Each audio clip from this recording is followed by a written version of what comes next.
This Champions League Matchday 2 picks edition of the Premier League Gambling Podcast on the Sports Gambling Podcast Network is brought to you by Underdog. Underdog is hooking up new customers. Play just $5 and get $100 in bonus funds when you sign up with our code PLGP.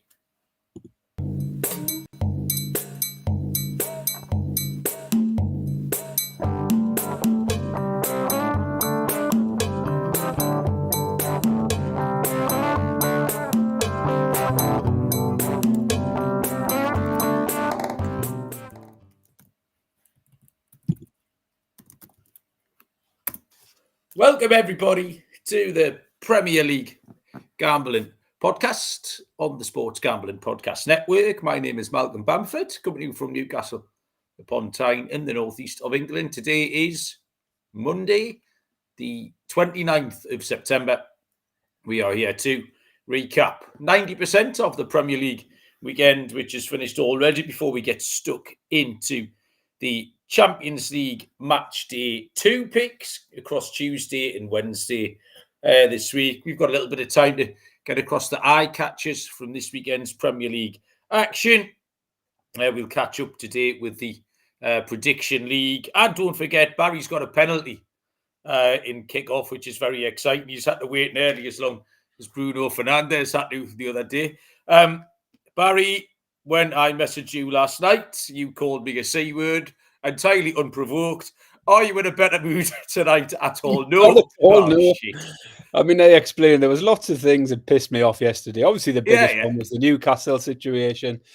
I was in a foul mood and I just can't get myself out of it. I'm no better. No better at all. Well, that's good. So that's something to look forward to, readers. Barry in a foul mood for a nice change. I tell you what, we've got it a weird time tonight. It's 5:30 on Monday, just because my weekend fell apart, by the way, completely. I was meant to be doing fun stuff and it never really happened. So I had a busy weekend, but the games are Tuesday, Wednesday. So we've gone at 5:30. But there's a strong squad, Barry, in the comments. Everyone's turned up. Smudger first in. Michael Chapman landed his bet builder because Joe Linton got booked. Slimmer 18's here. Joe Dollar is just antagonising me as always. James Mafia, Connor Mack, or is it Cormac in disguise? We'll never know. John Cullifay, Danny Not the Mackham, Chelsea, Harry, Connor Scully, extra Connors tonight. Who else is here? I think that's everyone for the minute. But if you are here, by all means, say hello. My weekend just went. I went out on Friday in Harrogate, which I was meant to. Got drunk, which I was meant to. During the night, Johnny Big Shades, you know Johnny Big Shades, thought he'd done something to a contact lens. Didn't know what he'd doing. He was dead drunk and effectively wrenched his own eyeball out of his socket, trying to resurrect the situation. So went to A&E in Harrogate. They sort of patched him up, told him to get straight to A&E in Newcastle. So on Saturday morning, he then asked me to drive him back to Newcastle when we were meant to be going out on Saturday to the football and stuff. So I was ill. I'd been sick. You know me, Barry. I'm not very good hungover. So I had to drive John's car back, not in the greatest frame of mind. So I missed my weekend away. Didn't get to go to the football. Then ended up having to go to work because I had a job on Saturday night. I couldn't really send our lass, could I, in the van while I was lying in bed. So I had to go and do that. And then sat through, it was my dad's 80th yesterday. That was all right. But then obviously went to the match and had my penis kicked clean off for the second time in a month by a 94th minute winner. So that, didn't really go very well for me, Baz. What particularly had put you in a foul mood apart from Newcastle? I talked to you offline about that. That's probably all that needs to be said. It's not something I'm not going to air my grievances in public on certain things, but the Newcastle thing was just a kick in the bollocks. Frustrating in many, many ways. And also, the whole weekend fucking pissed me off, really. It started brilliantly. I was having a fucking lovely... One of the most annoying things I'd said to you, I was going to sit with a couple of my old adversary Man United fans on Saturday lunchtime, like the Cornish ones, and hopefully Brentford were going to stuff them and I could get 30 years worth of revenge. And then, of course, I had to drive John home. It was 2-0 I hadn't reached the A1, Barry, and Brentford were 2-0 up, and I was furious that I was sitting in the car with him rolling around the back seat with his eyeball on his stalk, then sitting in the pub, giving it to the two Man United fans. So that went well. Then obviously the whole Liverpool thing went very well. The picks were going well. Saturday, and even with about 5 minutes left yesterday, I was kind of planning the introduction for this show about, for the first time in ages, good triumphed over evil just about everywhere all weekend. And then, of course, evil came and had a word to say about it, Baz. But yeah, good. Yeah, I mean, I started well. Man United, both teams to score over 2.5. That was in within half an hour. Brilliant. You know, the two teams I wanted to fade was Chelsea, Liverpool. Well, two of them, obviously, not all of them, but obviously they got off to a good start. And then it all unravelled. I think the Burnley late goal in the first half was where my luck unravelled. Because you got Man City winning 5-1, and yet we don't hit the win both halves. Totally unnecessary goal from Burnley. Spoiled that for me. And I got really annoyed watching the Sunderland game because I saw, Chris Wood, it was the one, I don't know if you've seen the header he missed. The header, yeah. Absolute. Like, he's got to score that. I'm on the both teams to score in that one. And that was the last one for my Acker as well. That would have got my corned beef pie Acker in if we'd hit the both teams to score. On the plus side, my pick for his top scorer, Igor Jesus, has got to be starting soon, you would imagine. That pick's going to win. There's a couple of people messaging me. We mentioned it on the show last week, and actually Matthews messaged me about it. He hadn't listened to the show yet and said, Barry's been unlucky there. He's got 4 goals, but they're all in the cup. But that, I wouldn't be worrying about that bet, Baz. He's going to score a hat-trick at St James's next Sunday for his start. So there's a couple in the hutch. We'll go through the picks sort of game by game because we have got a little bit more breathing time. I'll point you towards our fancy pants new sponsor here, which is Daily Spins, your destination for crypto sports betting. dailyspins.com/sports. That's dailyspins.com/sports. I've just realised another reason why I'm still in a fucking foul mood. Yeah. This morning I had a delivery, right? I made a lovely kebab last week. I've got this nice marinade that I bought online from the kebab club. It's a nice chicken shish marinade. Nice. And I like it so much, I bought a big sort of 400 ml container of it, massive big catering size one that I can just dip into all the time. Got it out, looked at it in the box, put it back in the box, went to carry it through to the kitchen, dropped it, and the lid popped off all over the carpet. Just a big mound of the most oily orange, like absolutely deep red marinade with loads of oil in it. 8:30 this morning that occurred, and I just put my head in my eye. I was just like, what the fuck am I going to do with this? It's still over there on the carpet, pink. I've tried all sorts. We've had various different cleaners on it. Cheered me up, Barry, though, so that helps. Baking soda on it was what I was told. I've had all sorts on it. There's only 2 things are going to fix that. 2 M's. It's either going to need a man, because you get men, don't you, who come out and fix things around the house and that, like problems.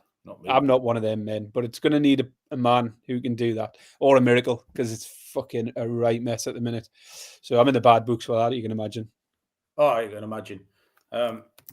Connor's trying to enter the prediction here. I keep giving him the wrong code. It's definitely that one that I've put in the chat there, Connor. I'm on the page right now. Picks-wise, I'm currently 4-5. I need Everton to win tonight. So I've got 8.6 back for my 9. If Everton win, that'll get me into the profit column. But we've got the new manager bounce, obviously, since we last talked about it. The lock hit again. Both teams to score over 2.5 in the Chelsea-Brighton game. It was left it late, but I think it was fair enough. What was unlucky, Baz, was my stake and Stilton accumulator.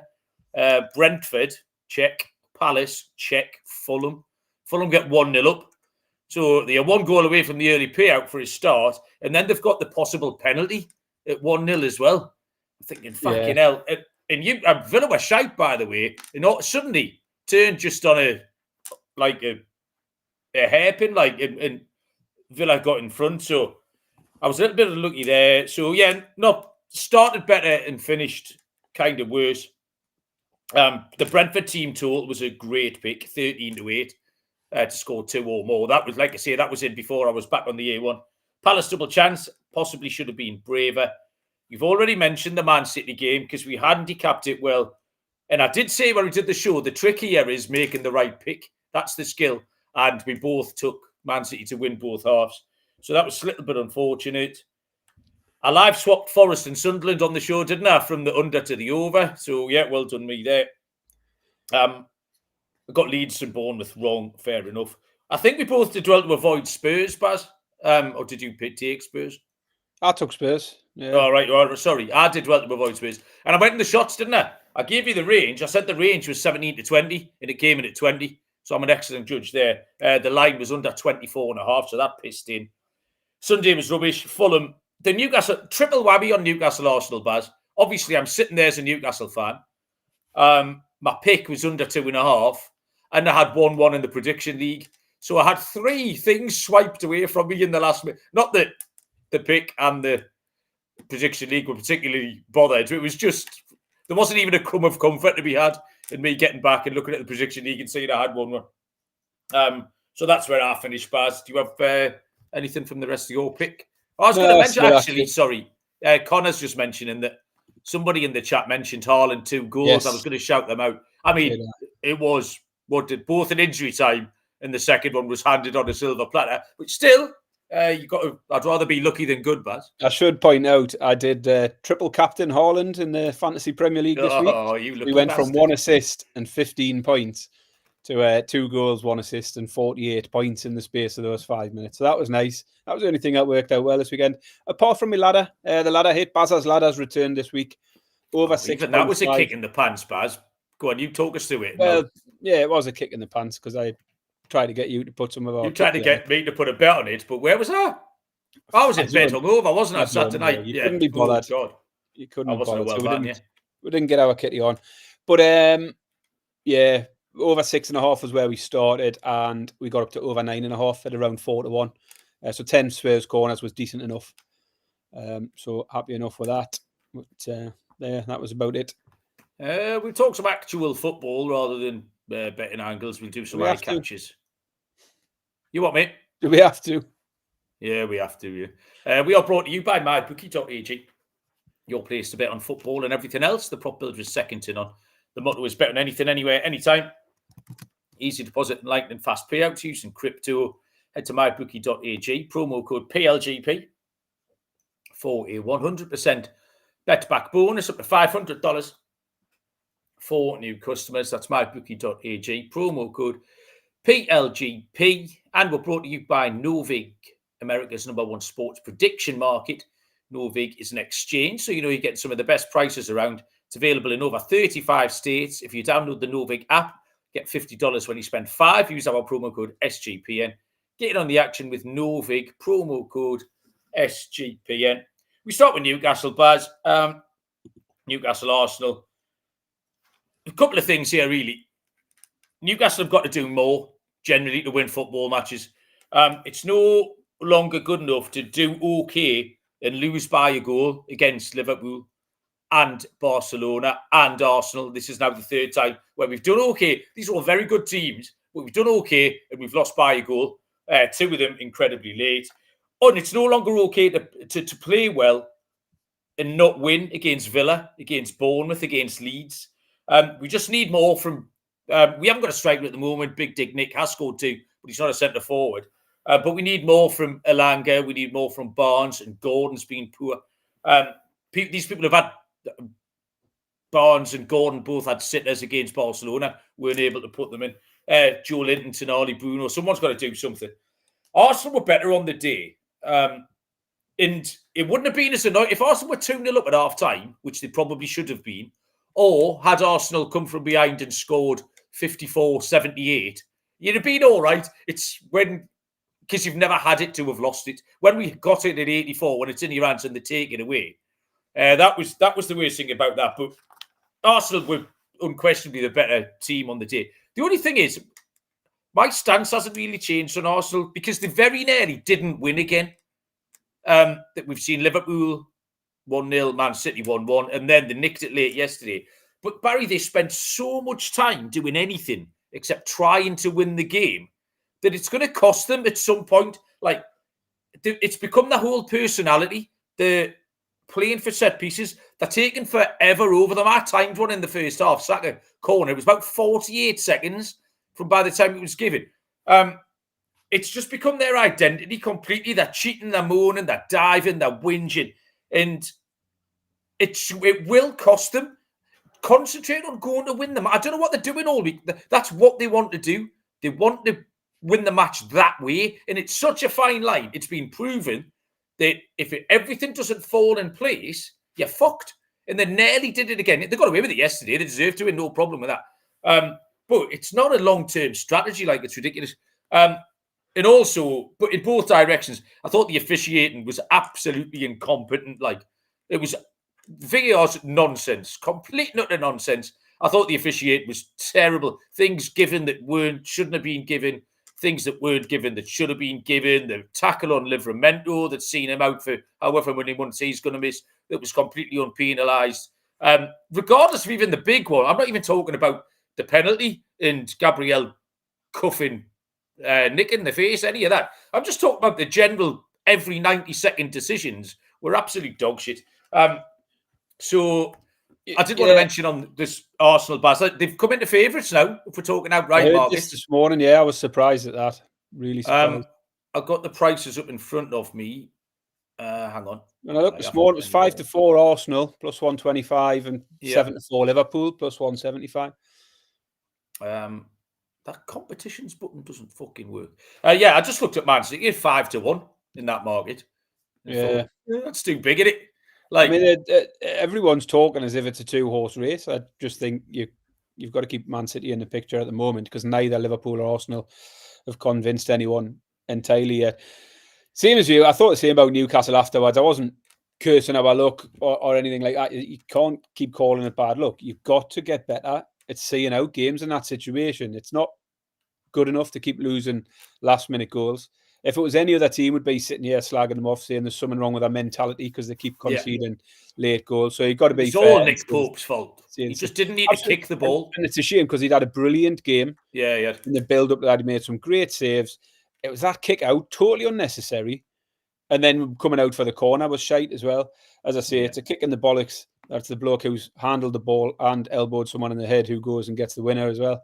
Yeah. But I didn't come out of it wanting to make excuses saying, we've been fucking robbed there because we didn't get a penalty or we didn't get a red card. But as you say, VAR not looking at that. Because on another week, it's a fucking penalty.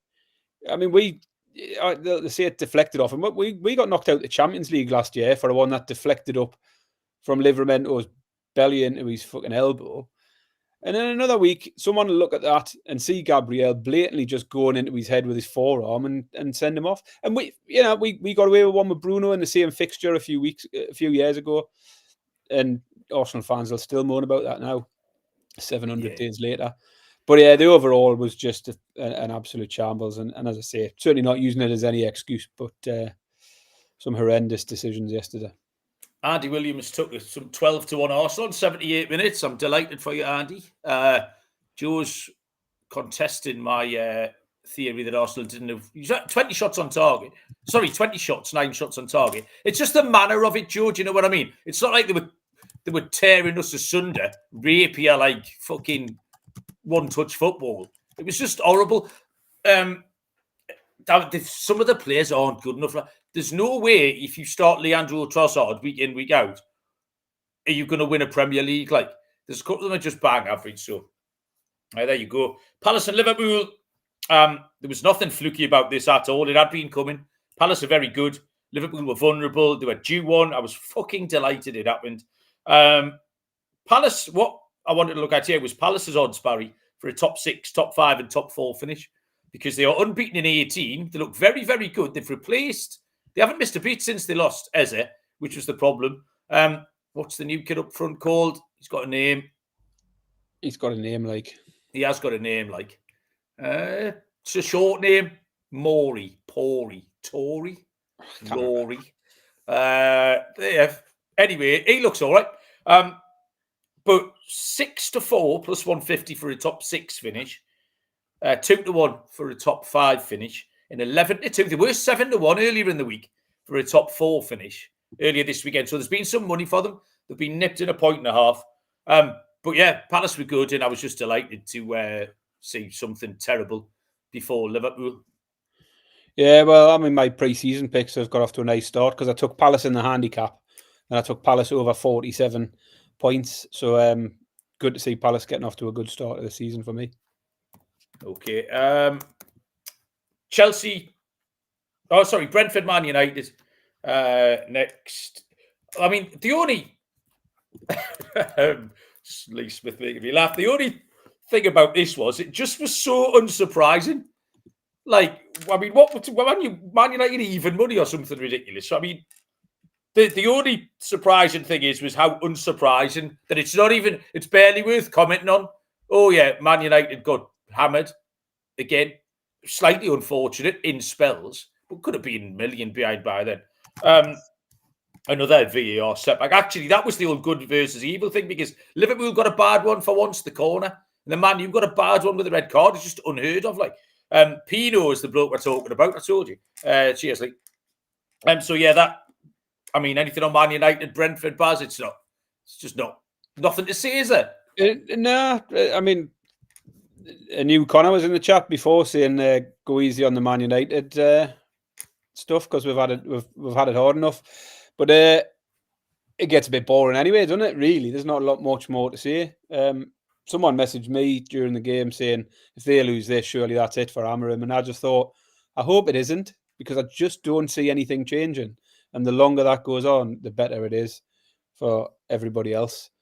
I enjoyed Harry Maguire. I'm a big fan of Harry Maguire. He seems like a very nice man, but fucking hell, he's got no business standing at the back there when he just... The more you watch it, and then Thiago comes onto the screen, you think, what's he doing over there? And how is he onside? And it's Harry Maguire, like, sort of doing that, stood at the edge of a cliff thing, waving his arms trying to play him offside. Conor Mack's got some 20-1 Thiago for top goal scorer, 5 places, which is handy. Chelsea, Brighton. We handicap this absolutely beautifully, Barry. We'll repeat that Chelsea need a lot to go their way. Young team, get themselves in trouble. I don't know how much help the manager is again.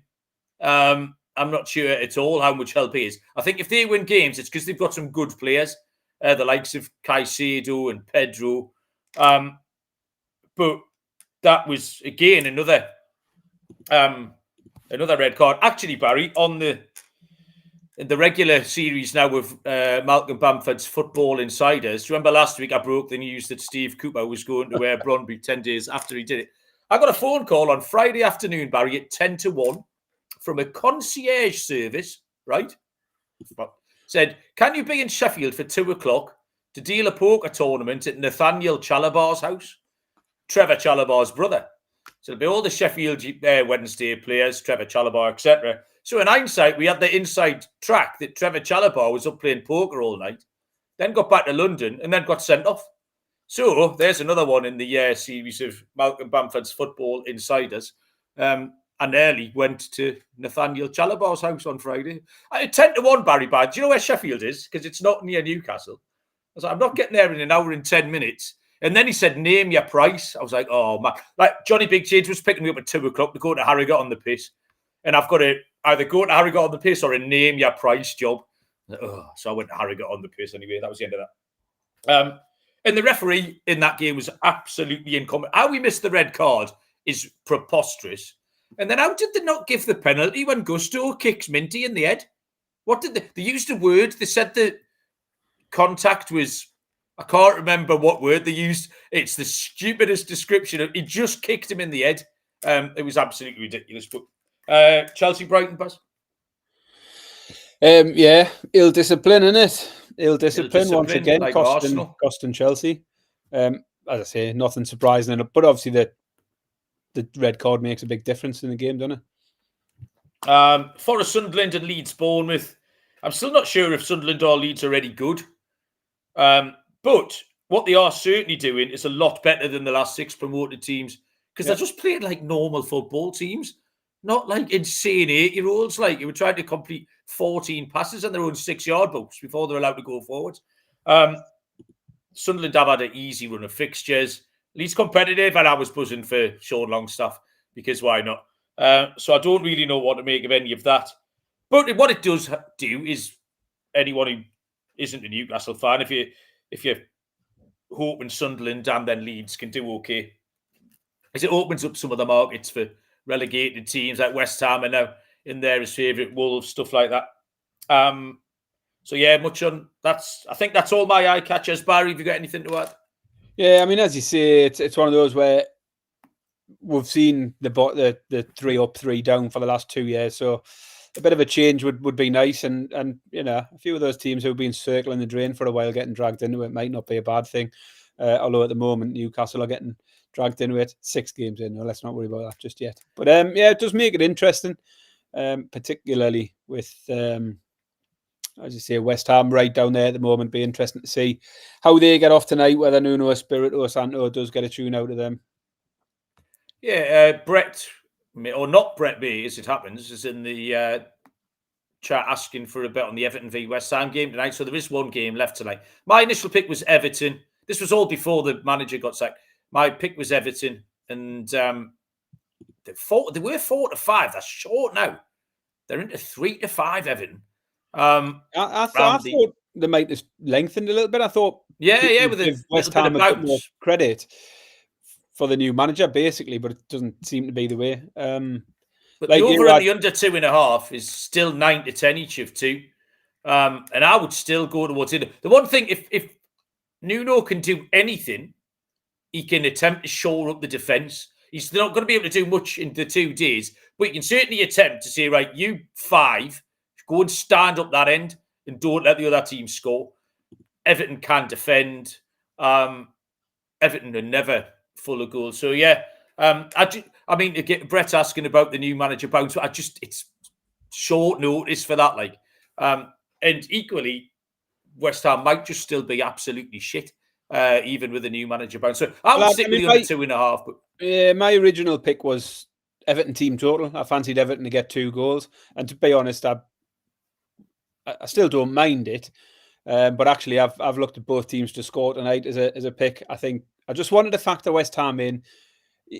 As you say, he hasn't had much time to come in and change anything, but sometimes you just get the fact those players aren't playing for the old manager anymore, and suddenly they come out and put an effort in, regardless of how long they've had in training and stuff. So I wanted to factor West Ham in. I've ended up going with both teams to score tonight at around 10-11. I mean, even just looking in the chat here, we're getting different opinions on everything. There's people fancying both teams and the draw, and people fancying the unders and the overs. And so, yeah. Good luck anyway, Brett. Nice to have you with us. Brett. It's not Brett. It's not Brett. It's definitely not Brett.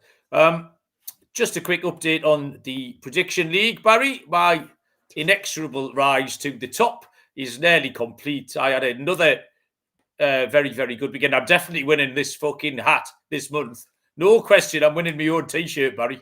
I'm going to put it on as well. I'm up into 3rd, 1 point behind Joe Dollar. If Arsenal hadn't scored that winner, I would have been in 2nd. And Cameron Burke was the runaway leader. He is now just the leader. Still handy. If you want to go and put the kettle or anything while I scrolled out to find Barry, that was a good joke, Barry. Barry, you're down in 14th position. Who else is here who's in the chat here? I'm looking at the score for this week. You got 3 correct results. Yeah. And 3 correct outcomes. Yeah. Surely a correct result is also a correct outcome. That's what I was getting confused. I was thinking there's Chris Swain here has got 4 correct results and 1 correct outcome. I'm thinking if you've got the correct result, then you've got the correct outcome, haven't you? Yeah, but it's just differentiated, Baz. Don't be pedantic because you're shit at it. I'm being pedantic, yeah. Well, don't be, because I'm telling you not to be. Cormac's in 7th, tied with Lee. Who else is here? Harry's tied in 10th. Further down, Callum in 13th. Danny Midler tied 13th. There's Barry in 14th. Who else is live? James Mafia. I reckon James Mafia's forgetting to put it on. He's down in 22nd. Come on, James. Pull your finger out. Right, okay. We're going to make some picks. Not Brett asking about the new Sky Bet app. Brett, it's absolute dog shit. It's like a 6th form project. Like, I can't use it. I haven't used it. The only bets I've got on there now are all me postseason MLB bets from April. Like 3 pages of LA Dodgers at 5-1, by the way, which is exciting. But you can't use it. I think that it's like they're trying to get you to not use it. It's like they want to close down. They want the day off. It's horrible. It's absolutely horrific. So, yeah, I agree with you. We'll make some Champions League picks once I tell you about Underdog. A great place to play fantasy pick'em. You can win up to 500 times your entry. Simply pick higher or lower on your favourite player stats. Available for a ton of sports. Brand new offer. Play $5, get $100 in bonus funds. Sign-up code is PLGP. And Rhythm is off to a great start in college football and the NFL. There's a leaderboard with weekly cash prizes for tracking your bets in the app. You can win up to $1,000 there. Use the promo code SGPN25 when you download the Rhythm app for 25% off your first month. Download Rhythm, use the promo code SGPN25. Right, Bazza. I've made 4 picks. I've made 2 on Tuesday and 2 on Wednesday. Do you want to tell me what you've got? I have 4. I've got 2 on Tuesday, 2 on Wednesday. Well, holy Toledo. That's exciting. Have you got any early kickoffs? If I knew what the early kickoffs were, I'd tell you, but I don't think so. I think they're all later ones. Yeah, certainly nothing. Atalanta and Kairat Almaty. No early kickoffs for me. Right, okay. No, I've got the Newcastle game on Wednesday as an early kickoff. Well, that's fucking Tuesday. Right, I'll lead us off. Do you know what? I love my picks, Barry. I've got 4, and I adore all of them. 8 o'clock on Tuesday. Bodo Glimt taking on Tottenham. Bodo Glimt are 21-10 plus 210. 29-10 plus 290 the draw. Tottenham 11-10 faves plus 110. And this is just pure old school form lines all the way through. It's horse racing form line. Like Bodo Glimt were 2-0 down at Slavia Prague in match day 1. They did fight back for a 2-2 draw there. Slavia Prague being by far one of the weaker teams in this competition. Tottenham have had a solid 1-0 win against Villarreal. I get it. The 1-1 draw against Wolves is not the best form. Wasn't the best result at the weekend. But Tottenham's form's been very good. And the key for me here is that these two teams met in last year's Europa League semi-final, if you remember, when all the hipsters, including me, fell for the bullshit about Bodo Glimt. And Tottenham spanked them twice, both legs. Tottenham won 3-1 and 2-0.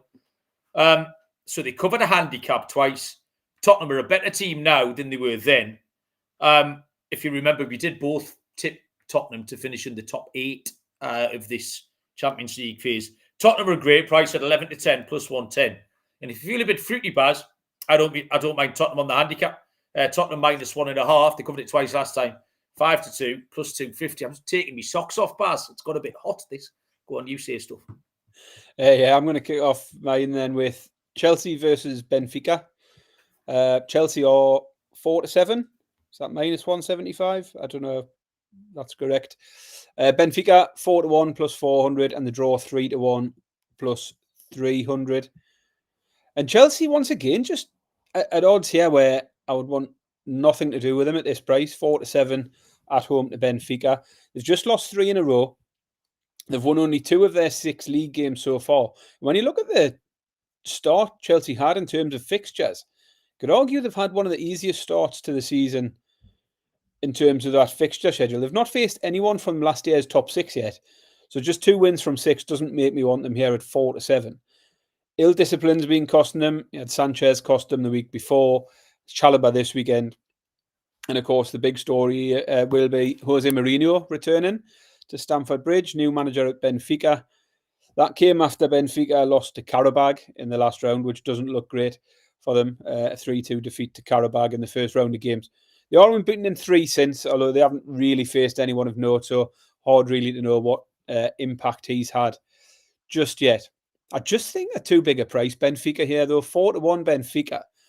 And I think that gets us to price of 4-5. 5-4 on the double chance market. I think Benfica can get something, and I think Chelsea are worth fading again.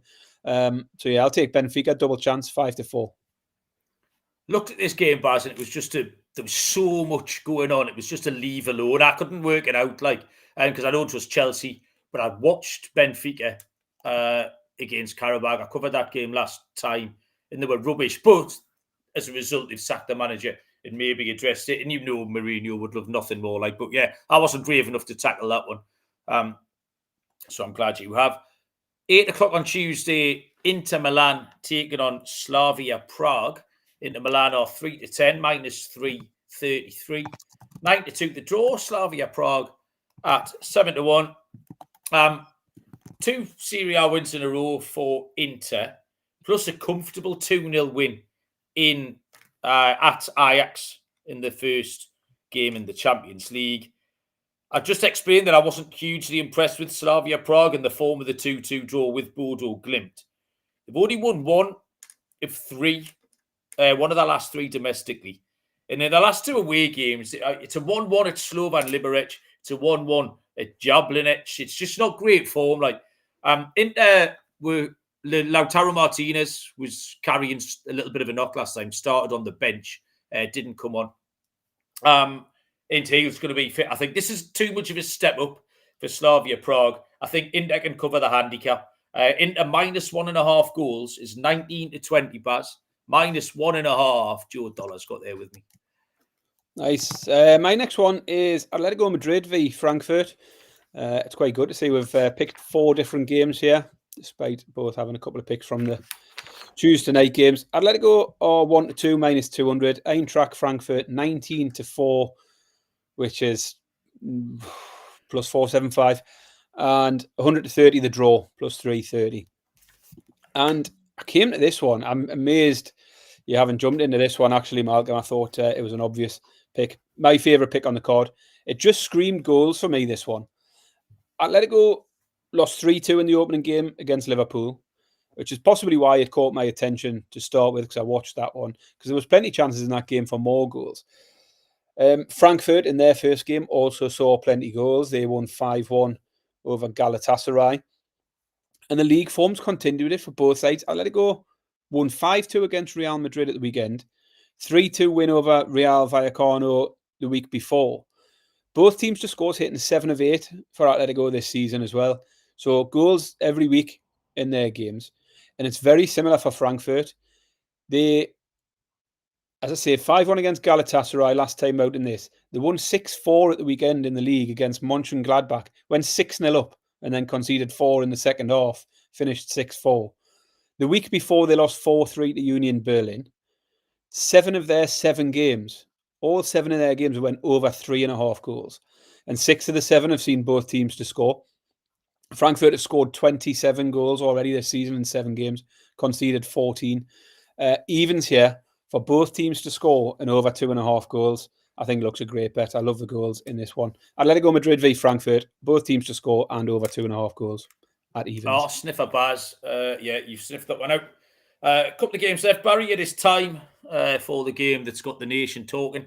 Now, crucial point is, Barry, I feel like this is the crucial part of the game, because if you remember rightly, Barry has a penalty kick.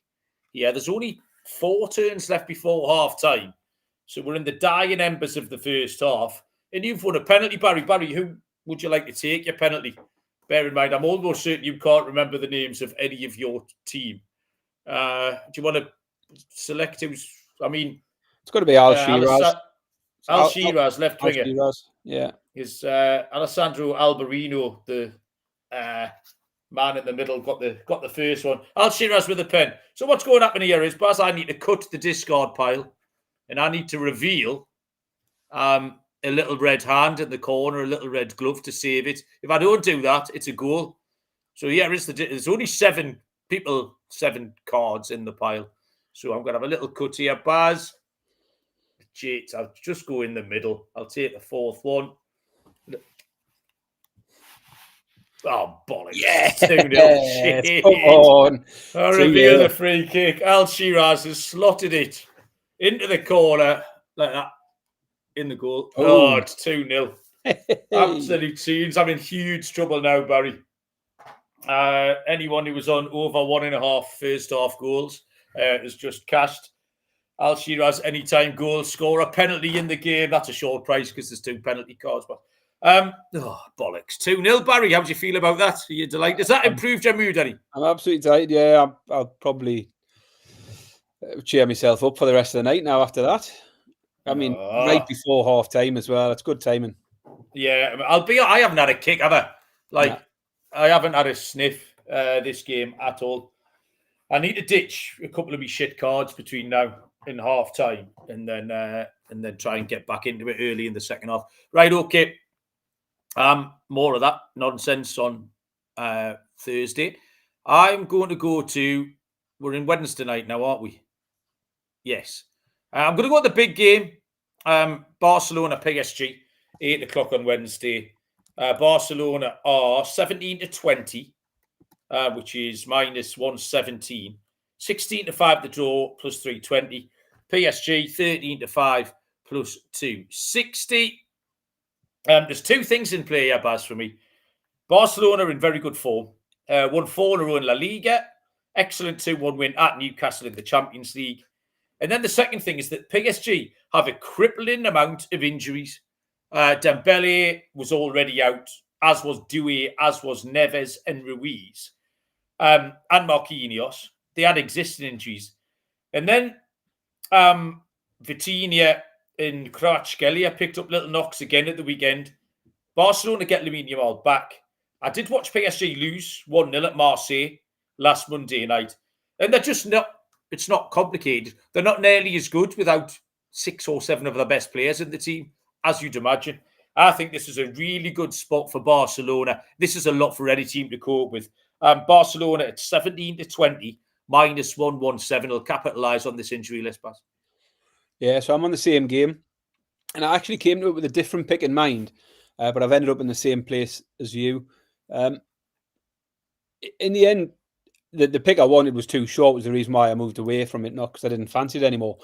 My first thought was just Barcelona goals. Barcelona haven't lost a game since May, when they last lost. It was 3-2 against Villarreal. And what stood out is the goals they've scored.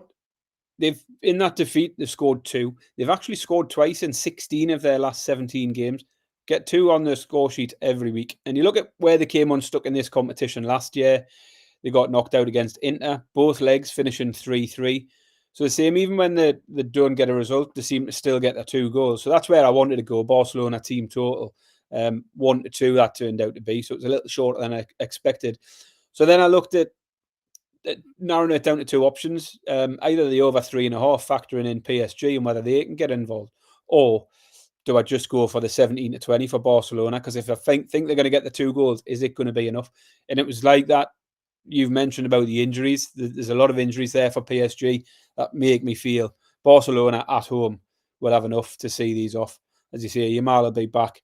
Does look like the plum tie this week, but on the same side of it, Barcelona at 17-20 for me. Okay. Joe, for the first time ever, has made a valid point in the chat. He says the Club World Cup injuries starting to catch up with a few people. So yeah, you might be right there, Joe. My final game, Barry, is I've got an angle in on something here. This is Wednesday, 8 o'clock, and it's Bayer Leverkusen against PSV Eindhoven. Leverkusen are 17-20, minus 117. 29-10 the draw, plus 290. PSV are plus 290 as well. Bob didn't like this pick. He says Leverkusen are cheeks, is what he told me. But I'm going full on fate of the Dutch teams, Barry, in Europe. Ajax got beat at home to Inter Milan 2-0. PSV had a terrible result as favourites at home to Union Saint-Gilloise. Then in the Europa League, if you remember, I took Feyenoord. I told you they were good value. They lost at Prague. But then the other 2 Dutch teams, Go Ahead Eagles and Utrecht, both got stuffed as well. So that's played 5, lost 5 for the Dutch teams. So I think we can happily fade the Dutch league here. Leverkusen haven't been brilliant, but they've been okay. They got a 2-2 in Copenhagen. They've won 2, drawn 2 of the last 4 in the Bundesliga, which I think the form is good enough. So I'm going to take Leverkusen to beat PSV. I'm fading all these Dutch teams, Baz. I think I've spotted a weakness. So I'll take Leverkusen to get a win here. Yeah, so the last one for me is the Newcastle game, Union Saint-Gilloise v Newcastle United. It's the early one on Wednesday, and prices, Union Saint-Gilloise are 12-5 plus 240. The draws a similar price, plus 250, 5-2, and Newcastle evens, plus 100. And I looked at that. I think it's a tricky tie for Newcastle. When you looked at the draw, it would have stood out as the easiest one on the card. But I think the timing of it's not great for Newcastle, with having had a shaky start of the season. Union Saint-Gilloise coming off the back of a good result in Matchday 1. And I think it's going to be tricky. Union have won 7 of their 8 league games so far. They've drew the other one, so they're unbeaten in 9. As I say, a 3-1 win against PSV was a good result for them in the first week. Away from home as well, that one. And just with Newcastle, they stuttered at the start of the season, just not quite clicking yet. Don't think the timing's great. Newcastle might win it, possibly, but I think it's going to be a tight one either way. Probably low scoring. So it's very much the same as what I've looked at Newcastle in the last few weeks, is low scoring. I'd rather be on the unders than I would be on Newcastle at the same price. Union have seen 4 of their last 6 go under 2.5 as well. And Newcastle have had 4 clean sheets already, so I wouldn't rule out Newcastle keeping a clean sheet in this one. Under 2.5 is going to be the bet in this one, between Union Saint-Gilloise and Newcastle. Under 2.5 goals at evens. I was going to do this game, and I was going to make that pick, Baz, before I looked at some other stuff that I liked a little bit more. And I also, just as a fan, thought I'm not getting fucking involved again. Because I had Newcastle unders yesterday, and I was delighted. I thought I did it right, and then got stitched up again. And I just didn't want to get bogged down in that shit when I come to watch it on Wednesday at tea time. So that was the pick I had in mind. For the last couple of days, I was prepared to make that pick here, but yeah, I couldn't. I just couldn't pull the trigger. But I mean, Joe's taking Newcastle team total. We just don't look like scoring. I don't know where the goals are coming from. Because, like I say, Waldemar, will he play for a start? And then Gordon's not scoring. Barnes, Alanga, Joe Linton, none of them are scoring goals. So whether or not you get a set piece or he starts a Sula or what have you, I just don't know where it's coming from. But well, I think we're done, Barry. I've got I think we covered most of the lifestyle at the top of the show. And this is a little bit of a shorter one with it being a midweek special. Do you have anything you want to tell the people, Baz? Or? No, I don't think so. I'm sure I've got stuff going on this week, but I can't remember now. So I had a bit of a nightmare. I've got a trip to Poland booked in 2 weeks' time, 2 weeks on Thursday, going to Poznan. Nice. We were going to go and take in a Lech Poznan game. Yeah, all of that. Unfortunately, they've moved the fixture to Sunday afternoon, which is about the time we fly out. So the Saturday afternoon trip to Poznan is now not going to happen, which is disappointing. But must be something else you can find, though, isn't there? Well, I found there's a Friday tea time game in the Polish second division. Oh, yeah. Water Poznan. They've got a ground which holds around about 1,500 people. Looks proper old school. So we're going to head there. We're going to go down and watch the Polish second division, 5:00 Friday night. You're going to get out in time to go and hit the beers afterwards. So yeah, we'll have a different kind of experience, but we'll get to a game. I'll be expecting some live. We want some live picks, probably. We want some YouTube video content or some social video content from that game. Smashing. John says, great show. Thank you. Joe has made a second good point ever, which is telling everyone to like. Just drop a like in on YouTube, and that forces this into other people's faces. And I think that's it. Enjoy Champions League this week. I am covering. I've got 2 games, Baz. Paphos Bayern Munich tomorrow. I've got Arsenal v Olympiacos. So, Joe, if you want entirely unbiased 90-minute commentary of Arsenal v Olympiacos on Wednesday, you'll find it on game. Funnily enough, if I was going to go in that Paphos game, Harry Kane goals, like you can get Harry Kane to score 2 at 5-2, and you can get him to score a hat trick at like 10-1 or something. Harry Kane will get 2 against them. He gets 2 against everyone these days. So yeah, get on the little mini Harry Kane ladder. 2 goals at 5-2, and 10-1 for him to score a hat trick. Beautiful. Good luck with all your picks. We'll be back with the Premier League show probably Thursday night. Until then, we will see you all down the road. Cheers.